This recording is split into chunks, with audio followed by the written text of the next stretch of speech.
Hey, what's going on, everybody? I am doing a Tool Talk Tuesday here on fixing a broken recoil string. So this happens from time to time, and you don't have to take it to the saw shop. It's pretty easy, especially if you're at like a competition or you want to just get it done real fast. You can just take the thing off, the guard or whatever the heck it's called, the recoil guard. I don't know what it's called, but who cares? So you can fix it in the comments for me if you want. But you look at it here and it's clean broken off. This is an old knob. Haven't had this saw fixed for a while, so I just thought I would do this for you. So inside we're gonna look for the string. If you have new string, of course you can redo it. I have enough string on here to just reuse the old string. So what I'm gonna do is I'm gonna get that string out here. It's right there. Boom. And then now that I've got it, I'm going to put it, there's always normally a little notch right here. So I'm going to pull it out a little bit because we are going to need it later. And then I'm going to get it to notch into this thing right here. So take the string, notch it, and then I'm going to wind it because you want the recoil spring to wind itself back up. So I'm going to wind it up a couple times around till I feel it's pretty tension, till I feel the tension. You don't want to go too crazy because, at that point, if you break the recoil string, then you have to go and get a new one. It's a pain in the butt. But you want it to be tense. So right now, I feel like it wants to go back. I don't want to overdo it. And then I'm going to look for the hole. So the hole's right here. This thing's normally frayed off. So what I do is I'm going to take the blowtorch here. There we go. And I'm gonna blowtorch it, and then I'm gonna squeeze this tight because I want it to be kind of a skinny little point. You see that point right there? I want it to be like that because I want it to go through this right here, which it did. So now pull it out of the knot, and look at that. There we go.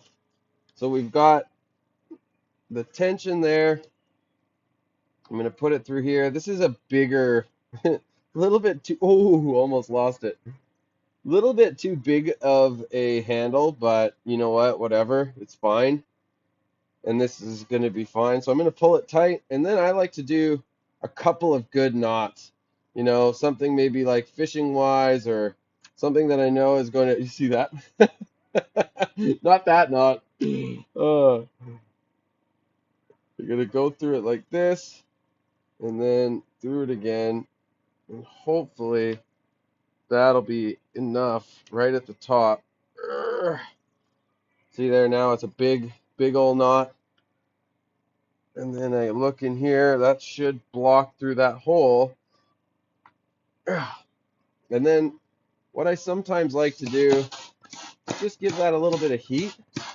Maybe it'll melt together. That's my thoughts always, is that it's going to melt together this rope. May weaken it a little bit, but it does kind of melt all those juices and get it kind of working together. And there, 4 minutes fixed. So you don't have to take it to the saw shop.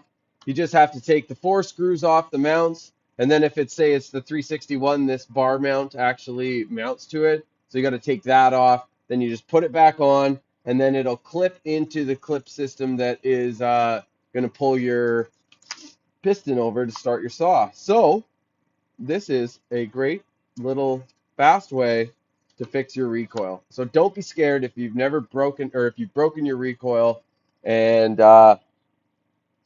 you just never done it before. It's that easy. It really is not that complicated. It does get trickier if you break the spring. Then you have to redo the recoil spring, which for me I find to be a little bit tricky. I sometimes will think to myself to bring it to a saw shop. For me, I always go to Foreshore or Savoy in Kelowna if you're in Canada. You know, Savoy's awesome in Kelowna, and Foreshore in Vancouver and the Lower Mainland. And also House Sound Equipment in Squamish. They've been good to me too. That was my first job.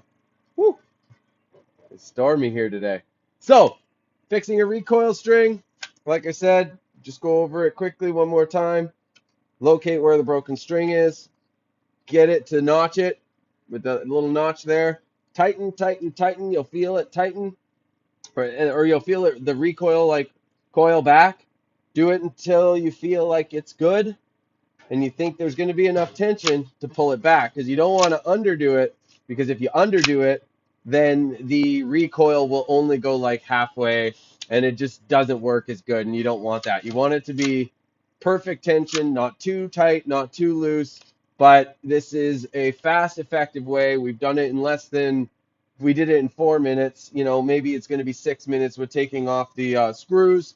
Make sure you try not to lose your screws if you got like a magnet or something afterwards, because if you're like me and you have a messy shop, I've already lost one of the screws, so I'm going to have to figure all that out afterwards and look on the ground and fix it. So I'm not going to put this back together for you, but this is how to fix a recoil spring on a chainsaw or pretty much any system. You know, it'll work for generators. It's kind of the same thing, but I find chainsaws are definitely the least complicated. You know, you start doing generators, generators are much more complicated, but if you're in a pinch, you're at a competition, you're out, you know, cutting firewood, whatever you're doing, and you just need to fix it, all you're going to need is the normal tools that come with uh, your setup on your saws, you know, whether it's a torque screw or, you know, depending on whatever saw you have. So thanks so much for watching. My name's Ryan Cook. Have a great day, and you later.